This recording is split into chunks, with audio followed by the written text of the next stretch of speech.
Good evening, friend.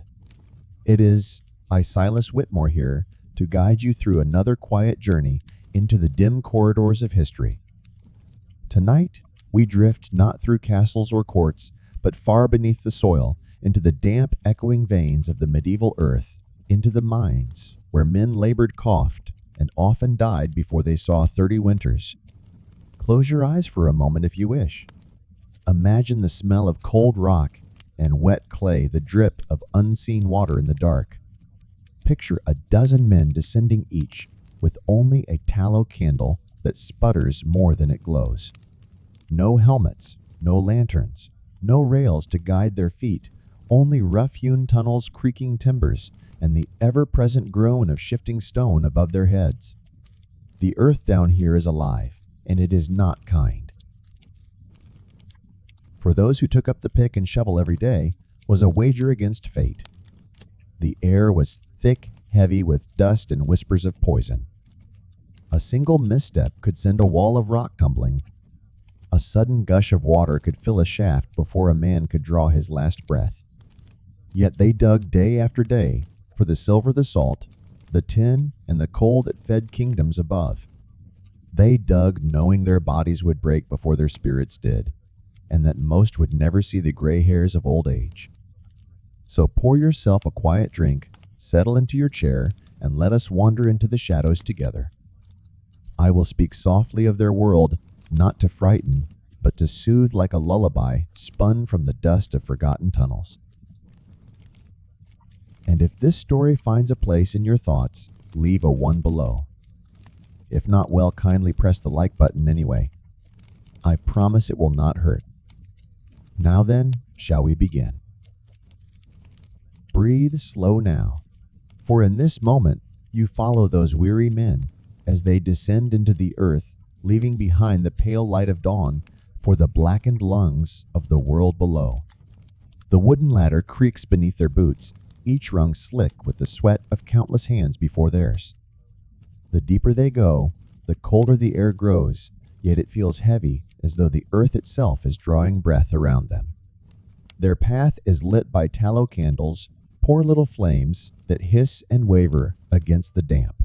The light dances on rough-hewn walls, revealing veins of stone streaked with iron, silver, or coal. Every shadow feels alive, every sound amplified, the slow drip of water, the shuffle of boots, and the occasional groan of timber straining against the weight of rock above. For these men, silence is a warning, and sound is both comfort and dread.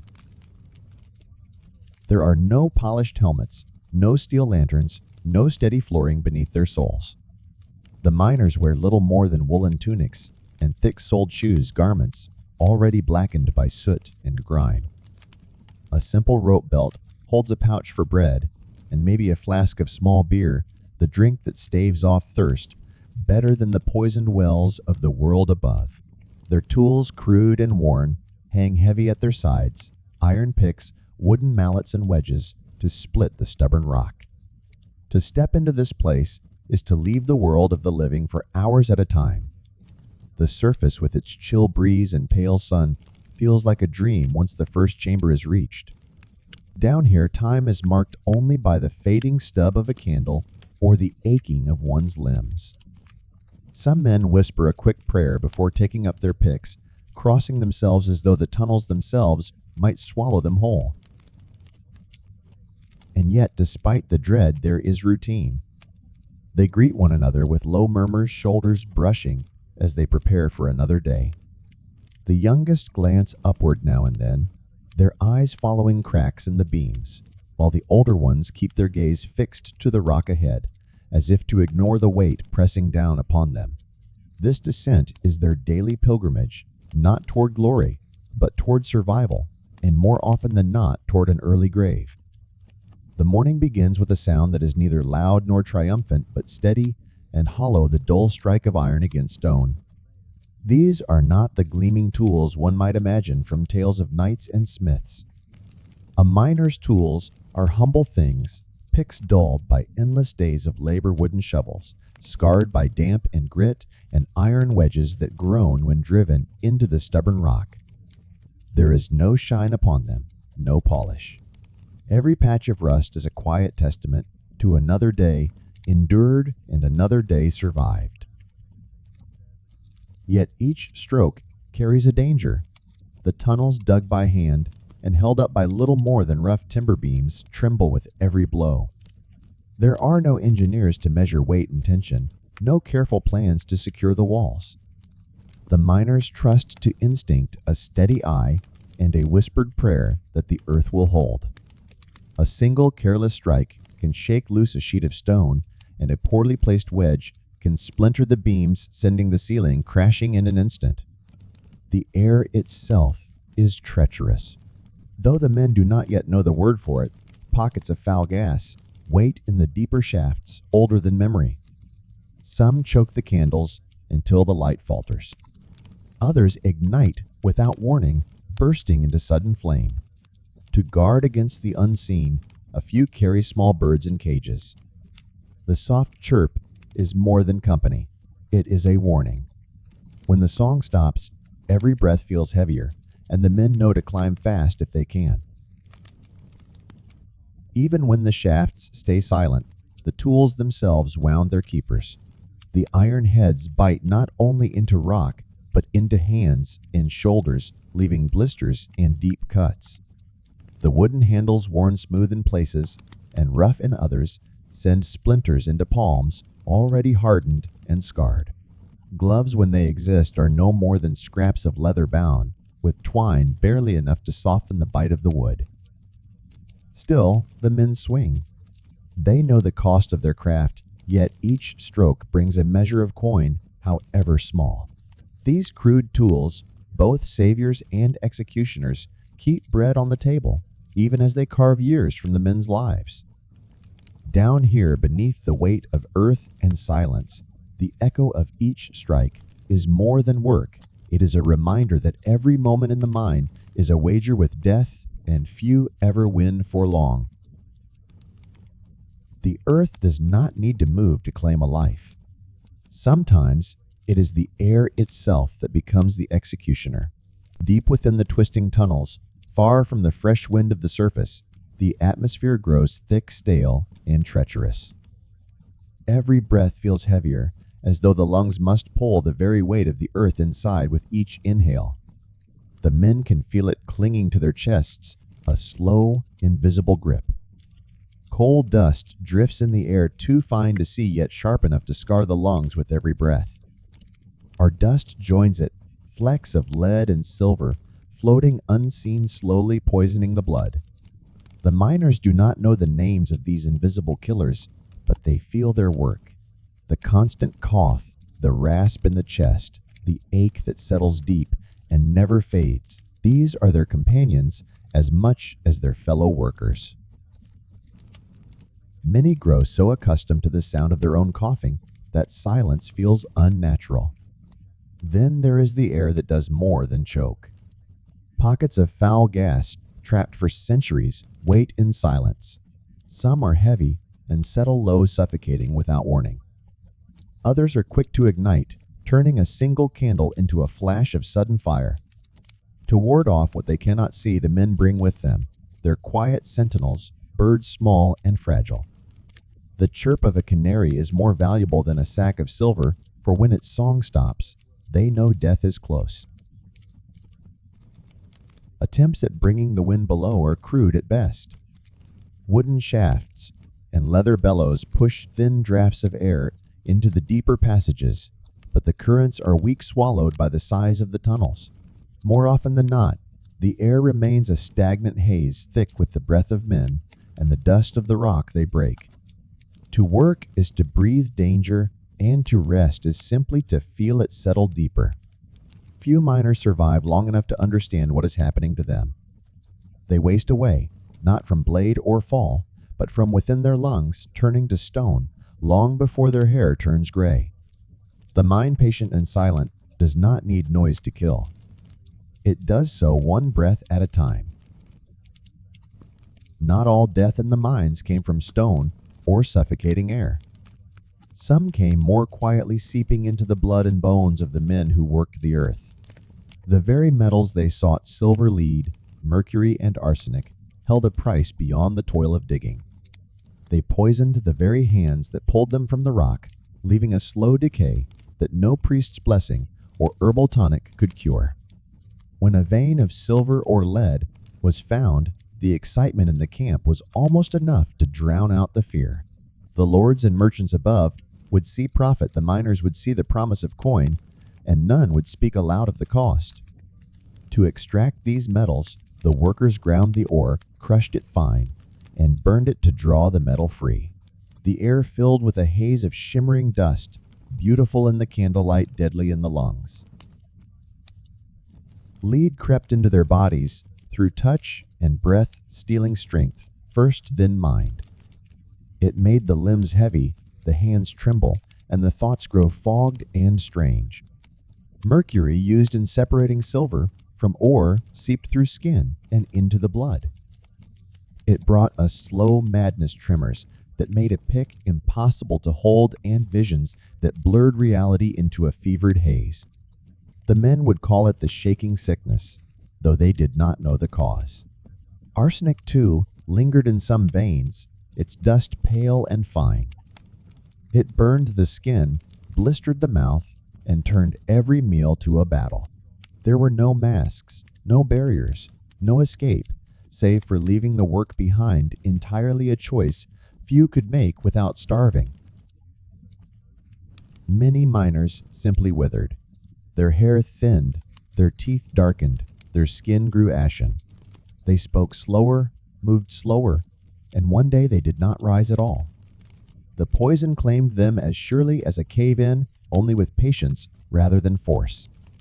Above ground, the silver and lead gleamed in coins and chalices.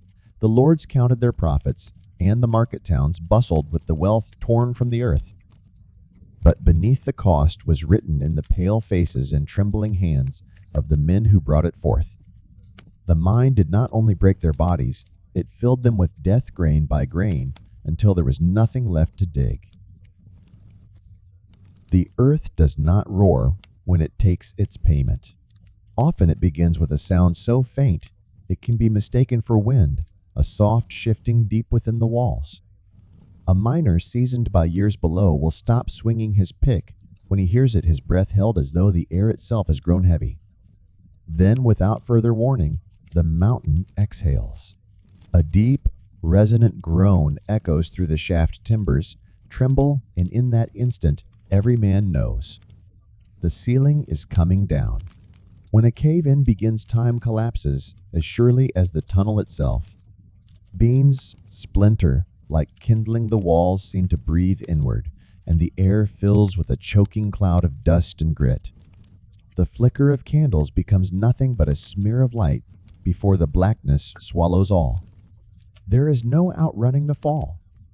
Tons of stone and soil pour down like a river, turned solid, swallowing men, tools, and timbers alike. For those near the surface, there is a chance of frantic clawing upward, hands bloodied as they dig toward the fading glow above. For those deeper, the earth closes over them as quietly as it opened, sealing them in silence. Floods strike with no less cruelty. Mines dug near rivers or through ancient veins often breach hidden springs, and water becomes the swiftest reaper of all. At first, it is only a dark trickle threading through the floor, a dampness ignored by boots, hardened to mud and sweat. But then the ground shudders. A crack opens, and with a sudden roar, the tunnels become a channel for a black tide. Water surges faster than a man can run, sweeping away tools, timbers, and lives alike. The narrow shafts funnel the deluge, leaving no space to breathe, no path to climb. Among the miners, such deaths are whispered of not merely as accidents, but as omens. Some speak of the earth itself growing restless, or of spirits who dwell in the stone knockers. They call them who drum on the walls to warn or condemn. A faint tapping before a collapse is a sound every man dreads, for none agree whether it is mercy or malice. Yet when the dust settles and the waters recede, the living return. The lords demand silver, the merchants demand salt, and fresh hands are sent below, even as the echoes of the dead still linger. The mind, vast and unfeeling, has no memory, no remorse. It waits, as it always does, to swallow the next breath, the next step, the next man. The mind does not need disaster to break a man. It does so day by day in ways slow and relentless, until a body that once strode strong becomes little more than a vessel for pain. By 30, most miners carry the weight of years, not measured by calendars, but by scars, limps, and the rasp of their breath. Their backs bend early, strained from the ceaseless stooping in narrow shafts, where standing tall is a luxury. Each day spent crouched beneath the weight of stone takes its toll, compressing the spine until the simple act of straightening feels like an injury. Joints swell and ache with every step, knees and hips stiff as if the earth has crept inside to root them in place. Hands once nimble and firm grow stiff from injury and overuse. Fingers twist from breaks that never healed, nails blackened from endless contact with ore and grime. Arms bear pale scars where splintered wood or jagged stone tore the flesh.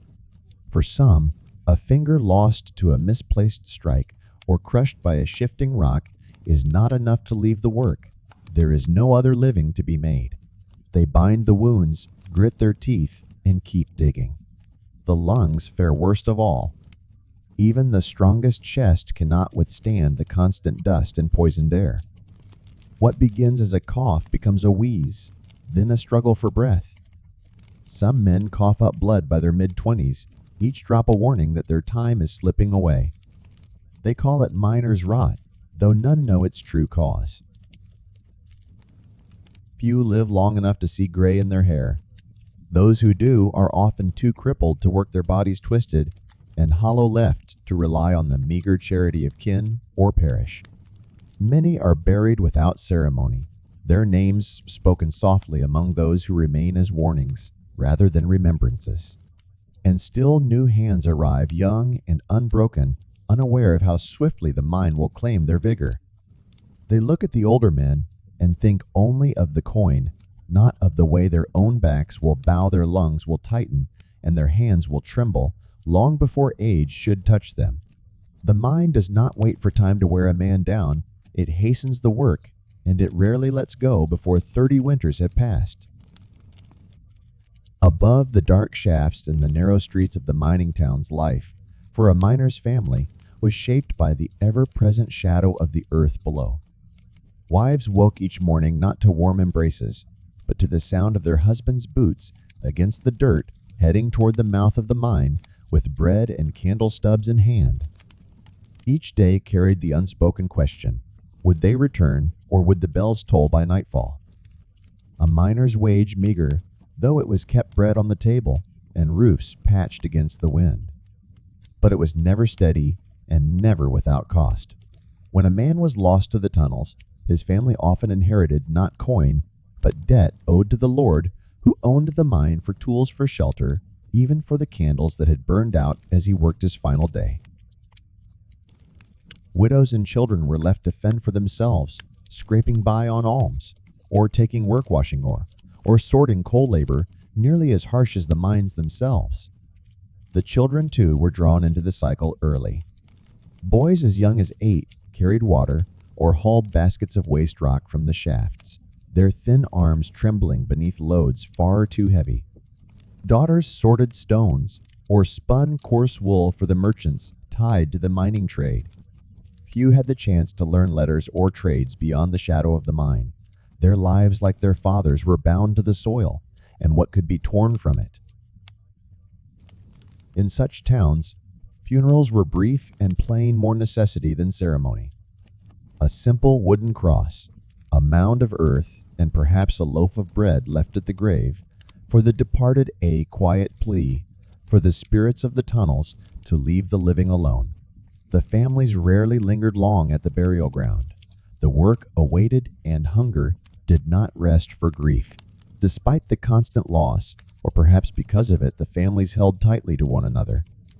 They gathered in dim cottages by the hearth, sharing what little warmth and food they could spare, speaking in hushed voices, so as not to wake the children. In their silence, there was a resilience one that did not erase the sorrow, but endured it as the miners endured the weight of stone. Above ground, life was no less fragile, only quieter, waiting for the sound of boots that might never return. In the depths where light fades and the earth groans with its own breath, superstition grows as naturally as the roots above. For miners whose lives hung on the whim of shifting stone and unseen forces, faith and ritual were not mere habits, but necessities. Each descent into the shafts felt like stepping into another realm, one where spirits watched, where whispers traveled faster than sound, and where a single wrong gesture could rouse the anger of forces older than men. Before entering, many miners touched the tunnel mouth and whispered a prayer not to saints alone, but to the spirits they believed dwelt within the rock. Some left offerings at the entrance, a crust of bread, a coin, or a sprig of herbs, gifts meant to soothe the unseen. Deep inside, when the walls creaked or the air shifted, they muttered charms, rhythmic words, passed down through generations, meant to keep the knockers appeased. The knockers, as they were called, were said to be the ghosts of miners who had perished in cave-ins, now bound to the stone. Some men claimed the faint tapping of these spirits was a warning urging the living to flee before the earth collapsed. Others believed the knockers lured men to their deaths, delighting in new souls to join them beneath the ground. Whether saviors or tormentors, their presence was never ignored. Candles, too, became more than mere light. A flame that burned steady was a blessing, but one that flickered wildly without wind was a sign to leave one's tools and retreat. Some carried charms carved from bone or etched stones, talismans blessed by local priests or witches, depending on who could be found, that were tied to belts or hung from the shafts themselves. Even the sound of silence carried meaning. When the tunnels grew too still, many believed the earth was listening. They would pause their picks, hold their breath, and whisper apologies into the dark, promising more offerings if the day ended without disaster. Such beliefs to the lords and merchants above were dismissed as peasant nonsense. But for those who felt the earth shift beneath their boots, who heard the faint knocks in the stone, superstition was not folly. It was armor as vital as any pick or candle in a world where the line between life and death was as thin as a whisper in the dark. For the men who braved the depths, the reward was never enough to match the risk. Payment for a miner's toil was measured not in safety or comfort, but in the cold weight of coin, or more often in credit, that chained them to the very lords they served. Silver, the metal that glimmered so brightly in the hands of merchants and kings, carried little shine for those who tore it from the earth. Most miners were not paid with steady wages, but by the cart or the measure, their earnings dependent on what they could dig and haul before exhaustion or disaster claimed them. A man could spend a week splitting rock and still earn no more than enough to feed his family a few meager meals. Often, their payment came as tallies written in a steward's ledger, a promise of silver to be delivered after debts for tools, candles, food, and lodging were subtracted. More than one miner ended his life owing more than he had ever earned. His family left with little but grief and debt. For some, the lure of quick riches drove them deeper into shafts, more perilous than any sane man would choose. Certain lords allowed their workers to keep a fraction of whatever ore they uncovered, scraps of silver or copper they could sell in town. It was a dangerous bargain, for these veins often ran where supports were weakest, where air was foulest, and where cave-ins were most common. Men risked their lives for a handful of glinting stones, hoping to escape poverty, only to find themselves buried beside the wealth they sought. Even those who brought home coin found little comfort. Silver earned in the dark often paid first for survival bread, grain, coarse ale, and then for the debts that clung to every household like shadows. A new pair of boots or a patched roof might come only after months of work, and always with the knowledge that one cave in one illness could erase it all. The lords prospered, their halls gleaming with chalices and coins struck from the miners' labor, while the men themselves withered. Each payment, no matter how heavy it felt in hand, carried with it years stolen from their bodies, breath drawn shorter backs, bent lower. The silver that fueled kingdoms and crowned nobles was bought piece by piece with the youth and the lives of the men beneath the ground. For many miners, the path from the depths of the earth to the final rest in it was a short one. Few passed quietly into old age. Most were carried out of the shafts on rough wooden boards, their bodies' broken lungs ruined, or their lives stolen by a sudden collapse or flood. Death was not a stranger to a mining town. It was a familiar visitor so common that grief often arrived muted, softened by routine. When a miner died, the burial was as plain as his life. A simple pine box, or sometimes none at all, was lowered into the soil of a churchyard or a field set aside for the dead. A wooden cross marked his name, if his family could afford even that. The priest spoke brief words, his voice carried away by the wind, while the widow and children stood silent, their faces drawn, not only with sorrow, but with the weight of what came next. For in most cases, the debt did not die with the man. The cost of his tools, his candles, even the board that bore him from the mine, was passed on to those left behind. Some families placed offerings at the grave, a loaf of bread, a pinch of salt, or a coin pressed into the soil tokens to placate the spirits of the tunnels, so they would not follow the dead home. Others whispered to the wind, asking the departed to keep watch from beyond, to warn the living if the earth stirred again. It was said that on quiet nights, some widows claimed to hear tapping near the mine, as though the dead were knocking in farewell. The towns themselves carried the mark of this endless toll. Streets lined with cottages held more widows and fatherless children than old men. A man past 30 walking upright and breathing easily was a rarity and a wonder spoken of with the same hushed awe as a relic or a blessing. Life here was a cycle of labor, debt, and burial, turning as steadily as the wheels of the carts that hauled stone and ore. And yet the work continued. For every man lowered into the earth for the last time, another stepped forward to take his place, pick in hand and candle lit, ready to descend into the same darkness. The mine did not mourn. It simply waited, patient as ever, for the next life it would claim. The miners who bled, coughed, and died beneath the hills rarely saw the fruits of their toil, yet their labor shaped kingdoms. The silver they carved from the veins of the earth became the coins that fueled markets and armies.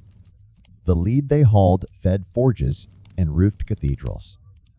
The salt they pulled from brine lined the tables of lords and merchants alike.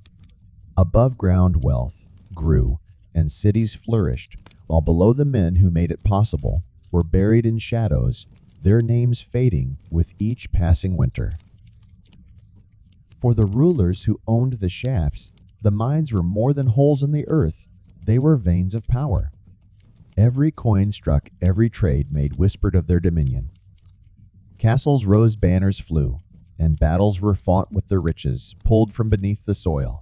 To the lords, miners were as expendable as the timbers that held up the tunnels, to be replaced as easily as one might replace a beam when it cracked. Yet despite this callousness, the miners left a legacy of their own, not in stone monuments or great halls, but in the whispered songs and stories that drifted through their towns. They spoke of the dark harvest, the lives given so others could thrive.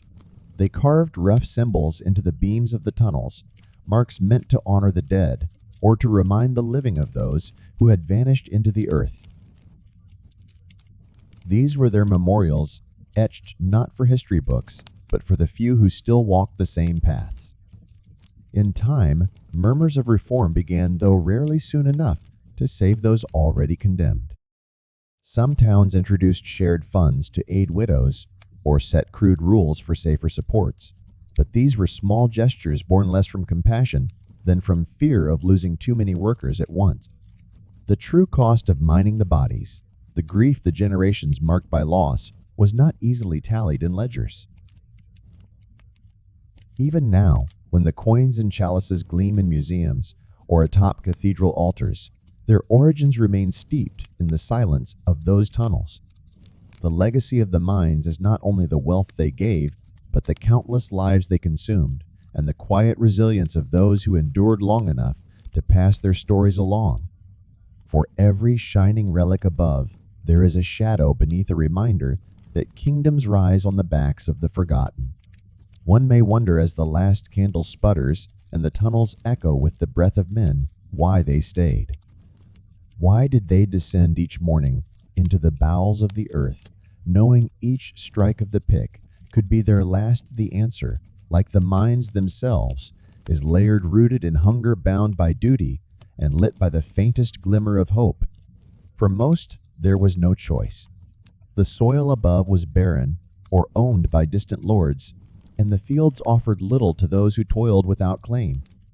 The mine dark, as it was promised, a meager wage, a roof that held the rain, and bread enough to quiet the stomachs of children.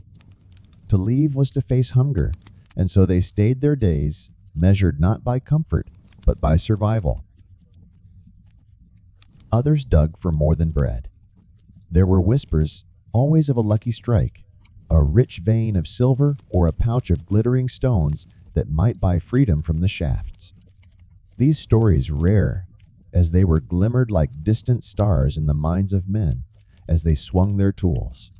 Even as they coughed blood, even as their backs bent and their hands trembled, they dreamed that perhaps, just perhaps, one day they might walk away richer than they ever imagined. Faith, too, played its part. Many believed their toil was not just for coin, but for the will of God, or the favor of saints, their suffering a test that might earn them peace beyond the grave. Prayers muttered in the dark, charms tied to belts, and promises made to the spirits of the tunnels were as much a part of their labor as the picks and shovels they carried. But beneath all reasons lay a truth as heavy as the stone above the mine was not only their labor, but their life. It was where fathers worked before them, where brothers toiled beside them, and where their sons would one day descend. It was a chain passed from hand to hand, each link forged by necessity and bound by resignation. As each day ended, the men climbed back toward the pale light of the surface, their candles guttering low. And as dawn came, they returned again, for hunger, for hope, or simply because there was no other path. The mine took them piece by piece, yet still they dug, because the darkness below, as cruel as it was the only place they had left to survive. And now, friend, we rise from the tunnels. The flicker of candles fades, replaced by the calm breath of night air. The earth which swallowed so many lives lies silent beneath our feet, its hunger quiet for now. We leave behind the echoes of picks and coughing lungs of whispered prayers and creaking timbers, and return to a world where the stars shine freely, untouched by the weight of stone. The miners we have followed, though, their lives were short-built more than the shafts they toiled within. Their hands, scarred and blackened, gave birth to the coins that moved kingdoms, the salt that preserved harvests, the metals that shaped swords and sanctuaries alike. They gave everything, willingly or not, to a world that rarely paused to remember their names. Few of them saw 30 winters, yet their toil still lingers in relics in ruins, and in the whispered tales that drift through old towns when the nights grow long. And so, as you settle yourself for sleep, take a quiet breath and let gratitude find you. For though the world above can be harsh in its own ways, we no longer walk into the earth each morning, wagering our lives for bread, for hope, or for a dream of escape. The darkness of their world serves as a reminder life, however heavy, is a brief and precious flame to be tended gently while it burns. If this tale has followed you into your thoughts, leave a 1 below. If not, well, kindly press the like button anyway. For old Silas, it would be a kindness. Now rest easy. Let the hum of the night and the weight of history lull you into slumber. Until we meet again, may your dreams be calm and your burdens light. Good night, my friend.